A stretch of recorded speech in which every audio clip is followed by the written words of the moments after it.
High and hello guys, welcome back to my channel. तर आज आहे गुरुवार, म्हणजे आमचा चिल डे. म्हणजे आज काहीतरी घरात नवीन टेस्टी डिश बनणार, त्याच्यासाठी आम्ही सगळे निघालो मार्केटमध्ये जाण्यासाठी.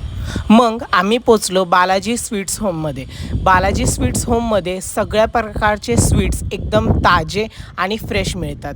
मग आम्ही दुकानातून हर्षूसाठी 4 कॅडबऱ्या आणि आज घेतला पिझ्झाचा बेस. म्हणजे तुम्ही बघू शकता की आज आमच्या घरात होणार होता पिझ्झा. मग घरी गेल्यावर बघितलं तर पनीर होतं, पण पनीर फ्रीजमध्ये ठेवल्यामुळं ते खूप फ्रोझन झालं. मग त्याला थोडंसं पाण्यामध्ये ठेवून गरम करून घेतलं. आणि आज पिझ्झावर लावण्यासाठी पिझ्झा सॉस पण मी घरीच बनवणार आहे. त्याच्यासाठी सगळ्यात पहिले टमाटर घेतलं, टमॅटो चांगला फ्राय करून घेतला, त्याच्यामध्ये थोडेसे लसूण टाकले, त्याच्यानंतर कांदा, शिमला मिरची ते टाकून त्याच्यात थोडंसं मीठ टाकलं. मग मिक्सरमध्ये त्याला घेऊन त्याची चांगली ग्रेव्ही करून घ्यायची. त्याच्यासाठी तुम्हाला त्याच्यामध्ये थोडं दूध टाकायचं, म्हणजे त्याची जी क्रिस्पी आहे ना ते खूप भारी लागते. आणि त्याच्यात पनीर मसाला टाकला ना तर काय टेस्ट येतो एक नंबर.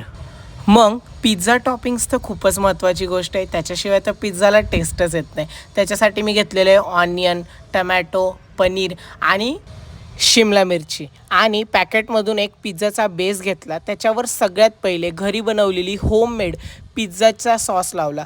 तो सॉस लावल्यानंतर त्याच्यावर ऑनियन्स लावले. ऑनियन्स खूप जास्त लावा, ऑनियन्समुळे पिझ्झा खूप टेस्टी लागतो. मग शिमला मिरची घेतली, ती पण सगळीकडे लावून घेतली. मग त्याच्यामध्ये थोडंसं आम्ही टोमॅटो पण लावला. आणि लास्ट पण मोस्ट इम्पॉर्टंट थिंग म्हणजे पनीर लावल्याशिवाय तर पिझ्झाला टेस्टच येत नाही. मग गॅसवर कढई 10 मिनटासाठी गरम करायला ठेवायची.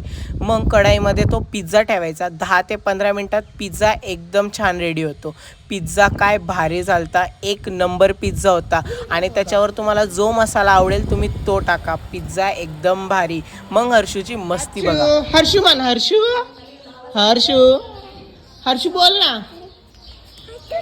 अरे काय करते, अरे काय काय चाललं, काय काय काय आले धलूक आले धलू. जर आजचा व्हिडिओ आवडला तर लाईक, शेअर आणि सबस्क्राईब करायला विसरू नका. Bye bye.